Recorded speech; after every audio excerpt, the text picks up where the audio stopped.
Hey, my friends, this is Lance with BestKidSolutions.com, and thank you for being here with me today. Today, we are talking about one of the most important things that you can do with your child educationally, and that is to teach them to read. Reading is something that is going to help them love education, love learning, and just make their life easier. My family, myself, my wife have spent decades doing just this, teaching reading positively and fun. And so hopefully we can help your family do the same. So let's get right to it.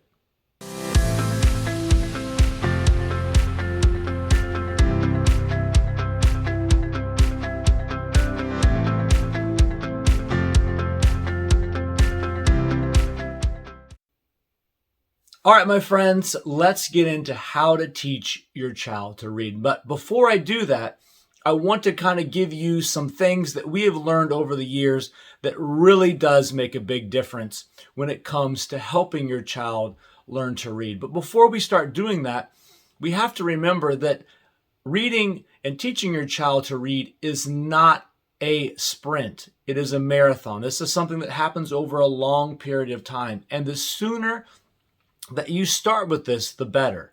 And one of the best ways to do that is to start reading to your child right away. Give them an opportunity to see you reading, to see your love of literacy, and to when you're reading to them, you are starting that language connection that really is going to make great leaps and bounds for your child as they get older. The sooner they start seeing reading and the process of reading, it really is going to help with that marathon that we're talking about. One of the other things is that you really have to make it fun. This is something that can't be a duty. It can't be, a command. This is something that we just have to gradually incorporate, and we have to make it fun. When you make it fun, you turn it into games, you turn it into a competition, you turn it into something that they're going to enjoy. It really is going to make them feel like they're not learning, they're just getting better at something, or they are just having fun. And so rewarding the child, giving them an opportunity to see everybody appreciate their hard work and them doing their best is really going to make this reading process so much more fun than having to sit down and make sure that everything is perfect. Start slow, move your way up. Because I want to really tell you guys something, that one of the things that is going to really help your child is that when they have a foundation of learning, when they have a foundation and the love of literacy, that they are going to do well in school. They're going to know the answer. They're going to be able to read in front of the class if they're at that level. They're going to be confident. And what we found out is that most kids like what they're good at. When they are good at it, they like it. And the reason why they're good at it is because you have spent the time making it fun at home and at different places, in the car, free time, just giving them these quick little games and these quick little tips that I'm about to show you. And that is going to be something that really does make a big difference. Now, when we talk about these tips and tricks, there's a lot of different ways to do it. And reading is not a set of A, B, C, and D.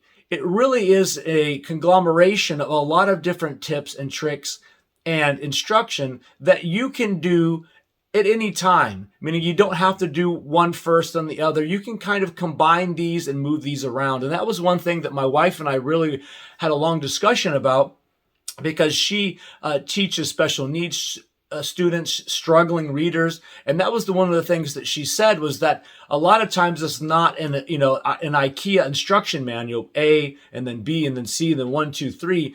It's a lot of different techniques and tips that are best for your child, and that's why today we are going to be giving you a lot of information and a lot of tips and tricks that are you're going to be able to customize and differentiate for your family. Because your child might already know their alphabet and their sounds and their phonemes and all these different things.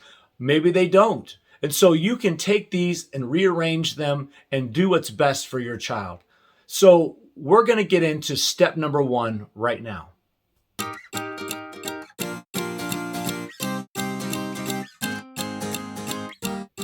Now, one of the very first things that you probably want to do is you want to teach your child the alphabet.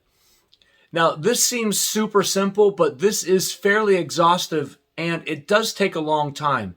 It's going to be a scenario where you're going to need to do this over a long period of time. And starting them out early is really going to make a huge difference. The child needs to know their letters, the actual letters and the shapes, and of course the sounds. They need to know that the apple starts with an A. And you need to continue through the process. And because there's so many letters and when you're starting early, it seems overwhelming for the child. But if you start slowly and introduce these letters and these sounds over and over again, and you play games and you show them different things that start with that letter, it is really going to make a big difference. Ending the night with an alphabet book, showing them pictures with letters, and just through time, this is going to be picked up. But the key is to start early. As I said before, when you start early, then they have an idea and they can pick these up so much easier when it's not forced. It's just a part of their daily routine. It is part of playing a game in the car. Can you tell me what this letter starts with? Can you tell me what this letter sounds like? All of these things, slowly but surely, are really going to make a big difference. And once this is set, once this foundation is set up, then the reading process gets so much easier. You really want to, just do some naming games and, making sure that they understand what the letter looks like and what the letter sounds like. As I mentioned before, picture books are perfect. Every day, picture books pointing out different animals, different objects that start with these particular letters is going to be a slam dunk. You can even get into flashcards, giving them flashcards. If your child is ready for that, tell me what this letter is. What letters does this animal start with? You can have them play with the flashcards. Another great idea is magnet alphabet. The magnet letters are great. You can have them move the letters around and, put it on the refrigerator or on some sort of magnetic board. And they really enjoy being able to manipulate and move these letters around. And you can even start showing them small words with these letters. And so it just builds up from there and there. You can do matching games. Different, can you match the lowercase b with the uppercase b? All these things can be prescribed for your child and where they are. If they've got a lot of learning and a lot of book time and you've read with them and you've shown them picture books, they may be ready for this right away. Some children may need a little bit more time. And the great thing about it anymore is that technology is amazing. You would not believe the amount of letter and sounding out games and apps that they're on the phone. The kids love the screen time, so you might as well let them use some of these apps that are really going to give them the exposure and a colorful and fun with sound and the different animals making the noises. I mean, there are some amazing apps out there. So put in the comments down below if you would like for me to give you some reviews on some great apps that we've used as a family. As a matter of fact, my daughter is 5. She's in this exact same process right now. And so we are immersed in all of this process that I'm talking about for you right now, because we are doing with my daughter right now. And my wife has probably 15 to 20 apps on her phone just of all of these different things. So it really is an amazing time to have your child be in school because there's so many multisensory resources that are available for you. So just to review, probably if there was a step one, and we've talked about this, that it can be, shifting of different tips and techniques. But if there was a step one, this would be it. Get your child very fluent and familiar with the alphabet and its sounds. And once you've done that, then you can, the rest of the techniques and the information just rise from there, because it really does make a big difference on having your child know their ABCs, sing that song a million times, make up your own song, whatever you have to do, get your child learning and knowing their ABCs, and the rest will be gravy.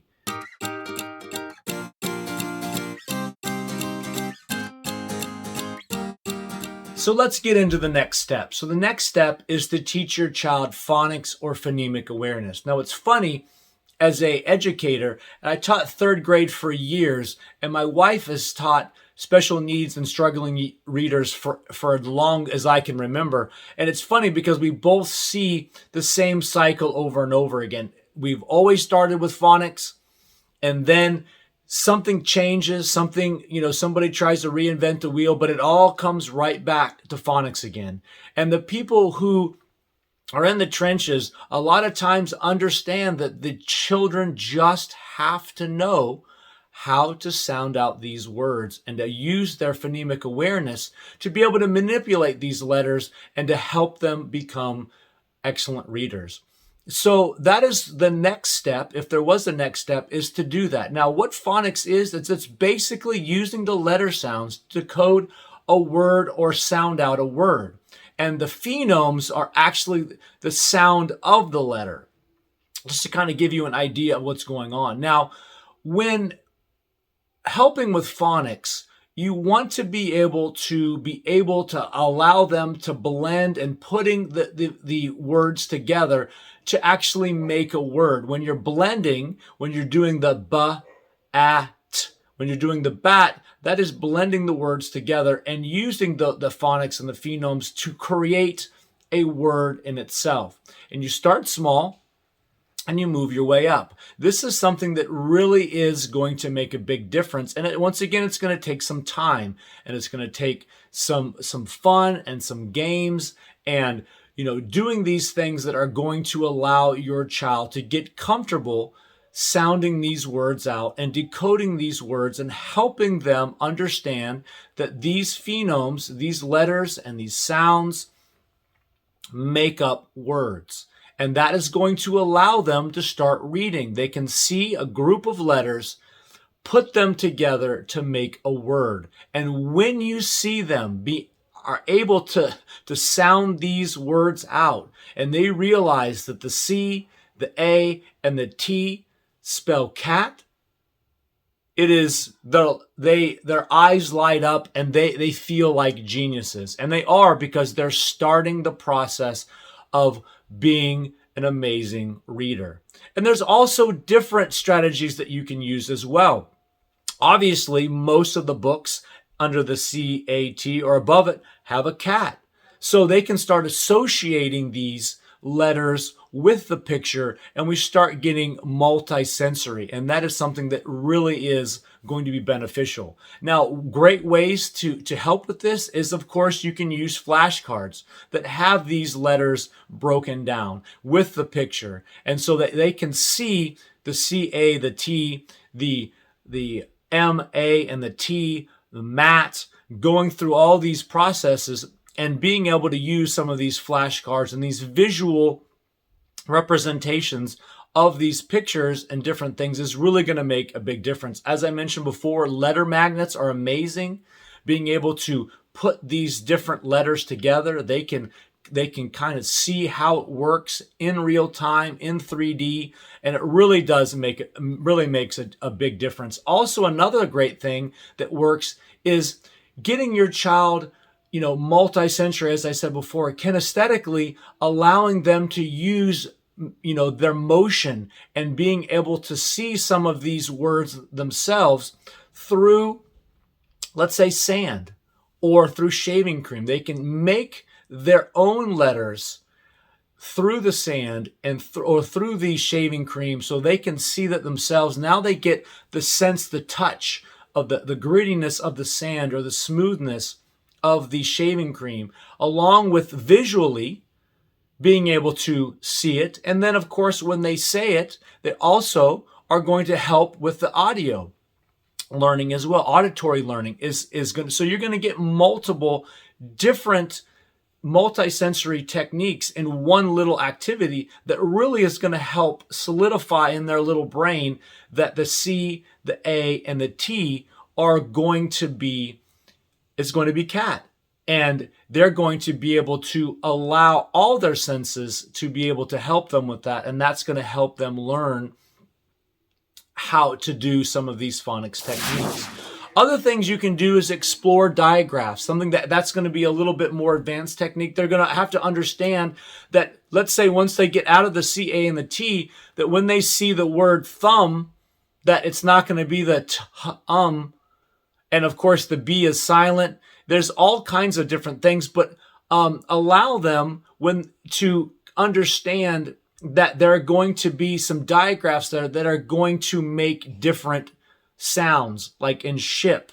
You know, it's not going to be the s, h, ip. It's the sh is the digraph which makes the sh sound. And so introducing your child to some of these things once they are comfortable with their alphabet, once they're comfortable being able to blend these sounds and letters together in a basic form like cat, then we start getting into words like ship and thumb, which is even more higher level just because of the silent B and things like that. But it's going to be something that's really going to help them explore and decode more words once they understand that these diagrams are together and it makes a different sound.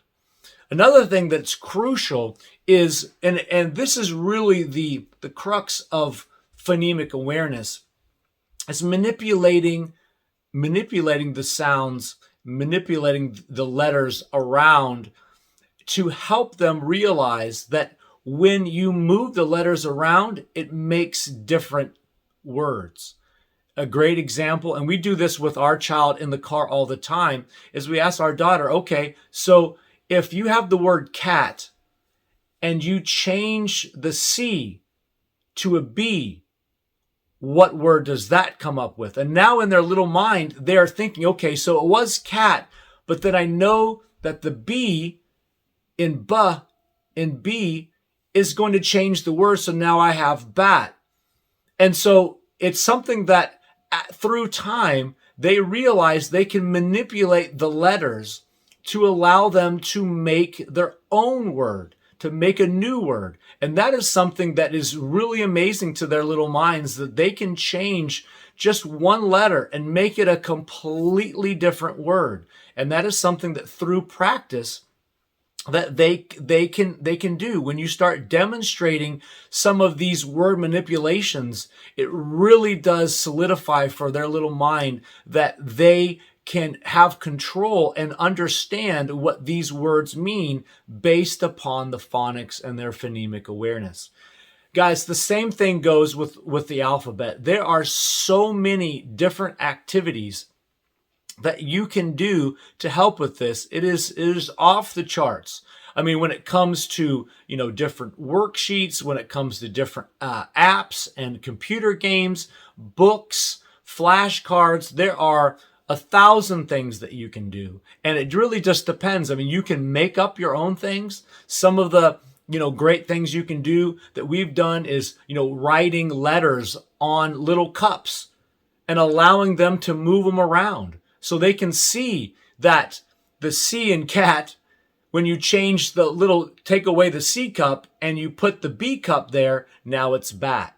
And then you can even take it to the next level and you can take the ending letter away.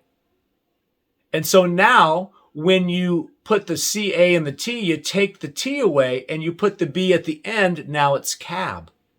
And so now that you can manipulate these letters around, you can see that the child really will get a good understanding of their phonemic awareness and allows them to master these little skills. And so there's, like I said, 1,000 different ways to do that. Again, in the comments, if you guys are interested in me demonstrating some of these things, showing you some of these things that we have learned over the years. Let me know in the comments. And let me know if this is something that you guys are interested in. And just remember, if you guys are finding this interesting and helpful, don't forget to like and subscribe. And it really does help us spread the message, because we really do believe that kids, parents, and teachers are the most important people on this planet. And we want to help them as much as possible. And teaching your child to read and helping others teach other children how to read and get better with all these tips and techniques are really going to make a big difference.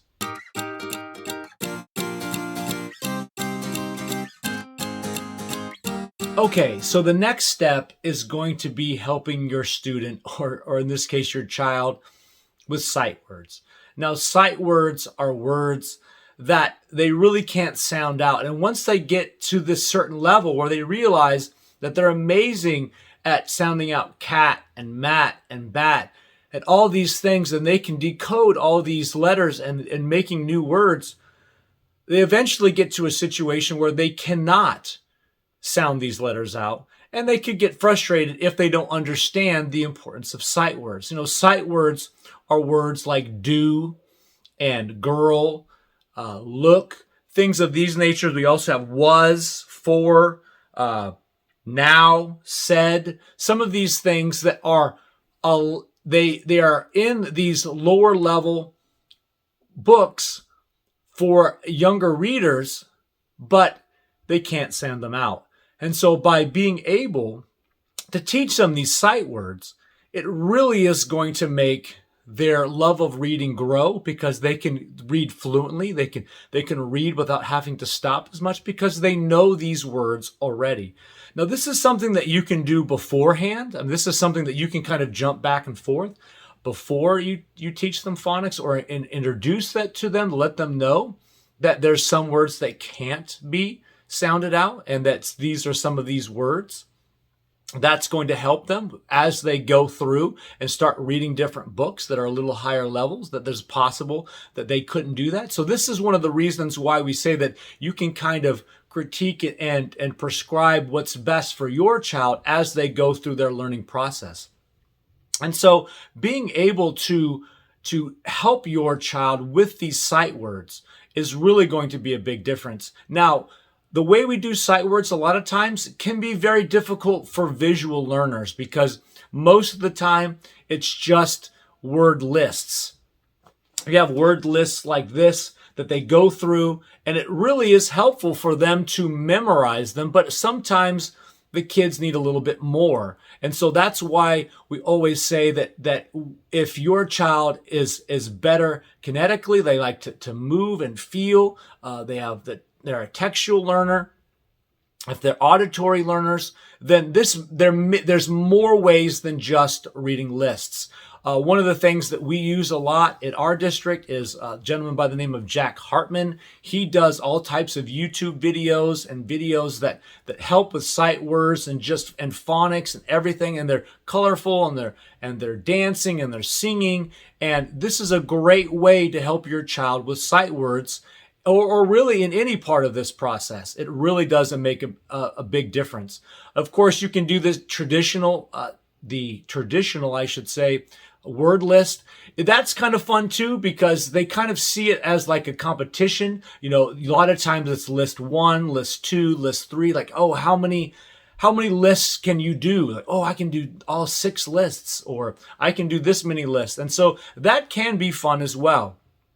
But introducing your child and helping your child with the sight words is really going to allow them to get to the next level, because they can sound out words, but then they also realize that they've already memorized some of these words they cannot sound out. And it makes for better fluency, better transition through words, and it's going to make their overall experience with reading that much more fun.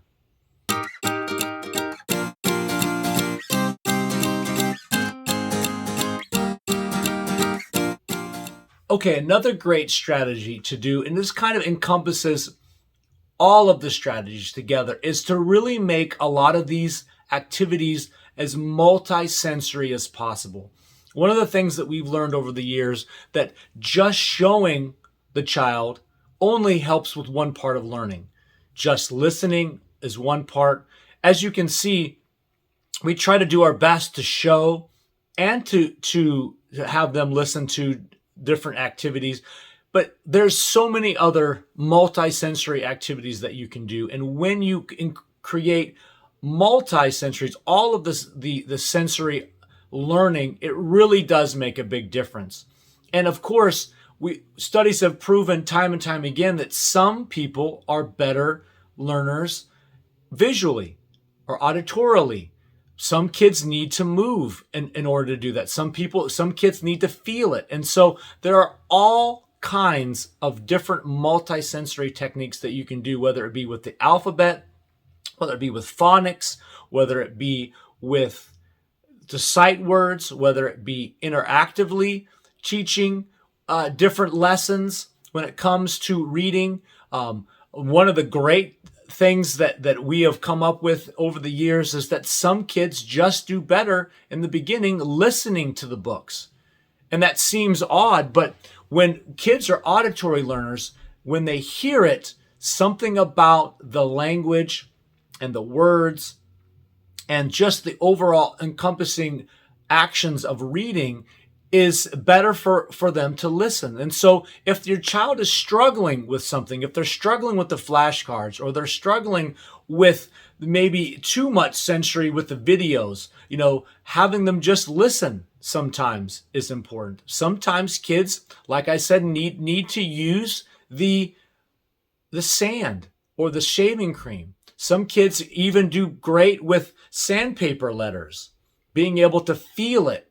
That allows them, for their little brain, to solidify and to kind of download that when you make with the feeling of the grit of the sandpaper on their finger helps them realize in their little brain that is a B. And sometimes that just needs to happen. Some kids pick it up just like that with the flashcards, with the pictures and all the rest of that stuff. But one of the great tips that I can give you is when you're at home, as I said before, make it fun, but make it multisensory, because some kids just learn better with different avenues of learning. And when you're going through this, you're going to be able to kind of decode yourself and to get a formula for your child, what they do best with. And one of the best ways to do that is just add these other sensory techniques and see which ones work best for them. Because when they are learning at their maximum potential, because you are giving them an opportunity to learn the best they can through the educational techniques, all of the educational techniques, it really is going to make it more fun for them. And as I said before, most kids like what they're good at. And when they realize that they're good at this, that this is fun, mom and dad and their family are cheering them on and high-fiving them and giving them little treats and little goodies, it really does make a big difference. Their self-esteem grows. And then once they get into school, now they're the child who knows what they're talking about. They know how to do this stuff, and they feel and they can help others, and it really does make a big difference. Really does make a big difference. And so by rewarding your child and showing them how important it is, it really does make a big difference. And that's something that I want to break off here just a little bit, is that one of the things that really is crucial is, and I've always said from day one, is the number one predictor of a child's success in school is the priority that the parent puts on education.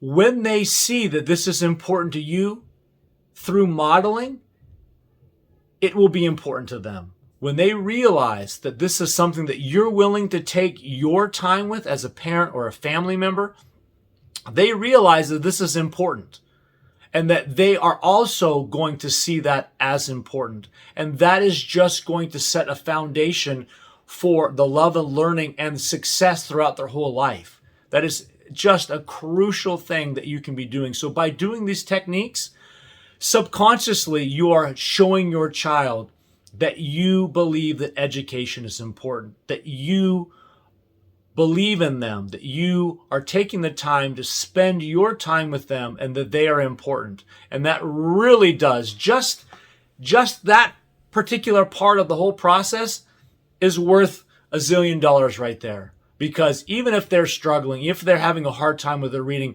you are showing them that you think that they're important and you are taking the time to help them.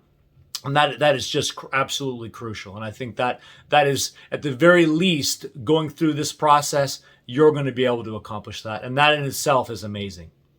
And then I have one very last one. And this is going to be something that really is going to take it to the next level. So let me show you this bonus information.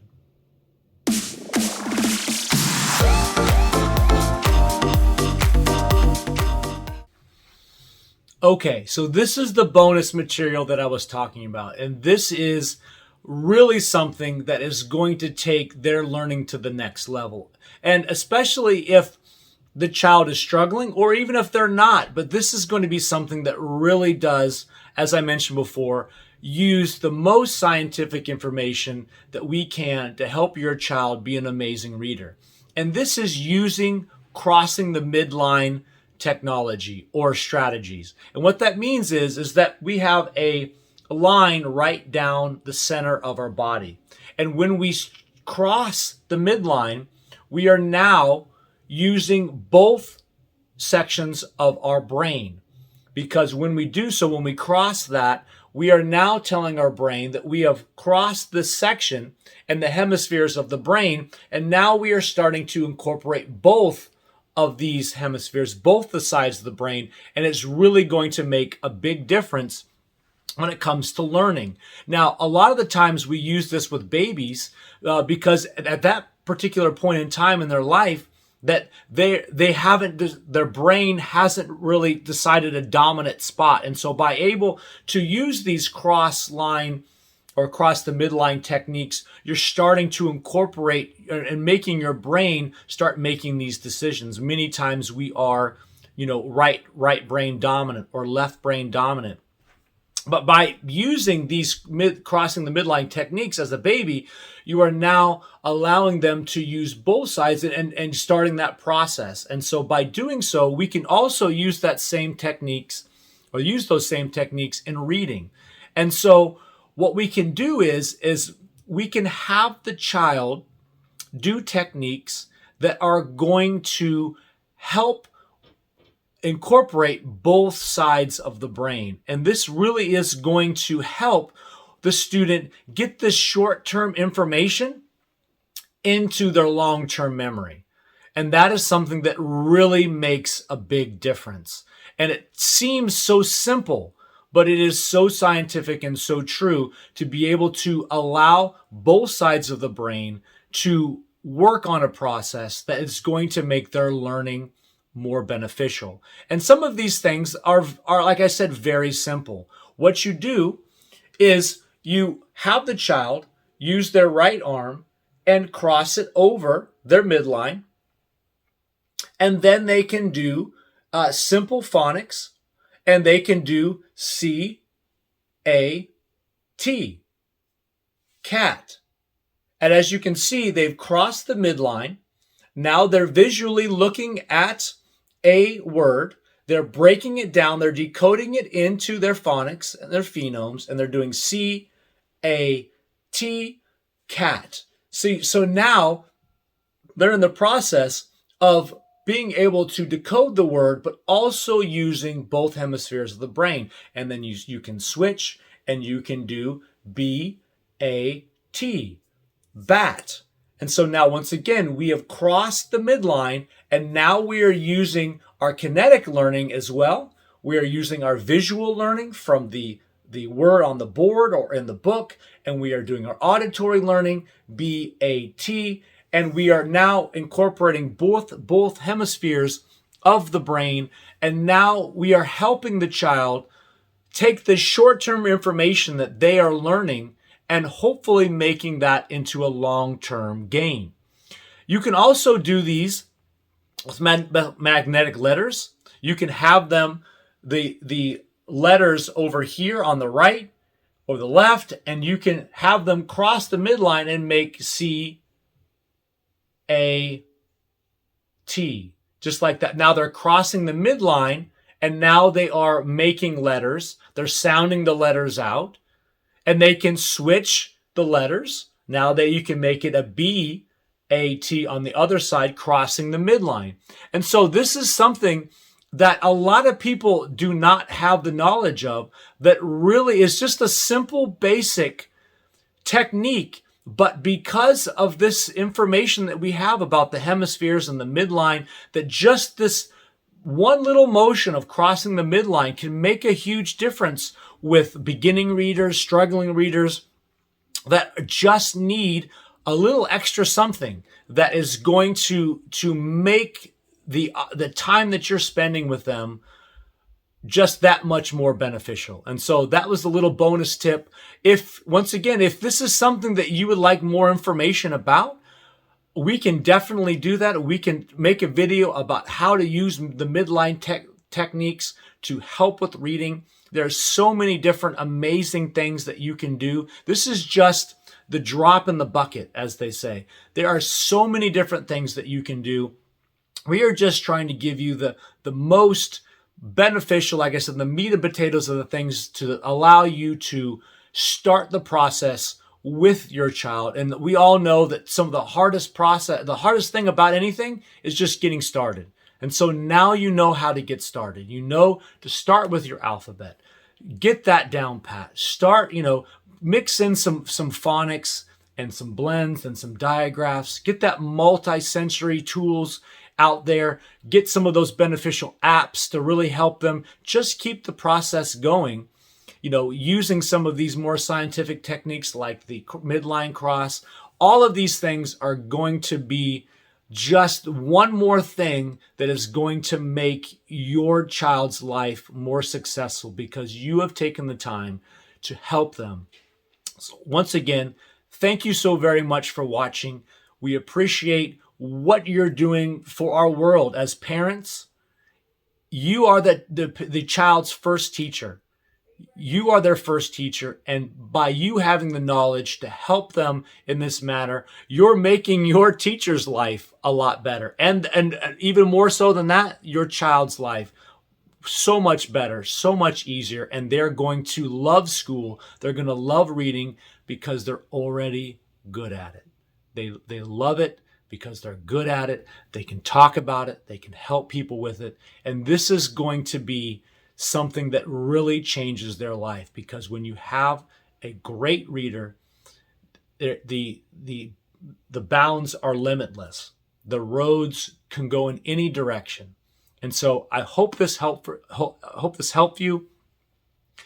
If it has, we would absolutely love for you to give us a like, a subscribe, a notification. We're going to be doing many videos like this.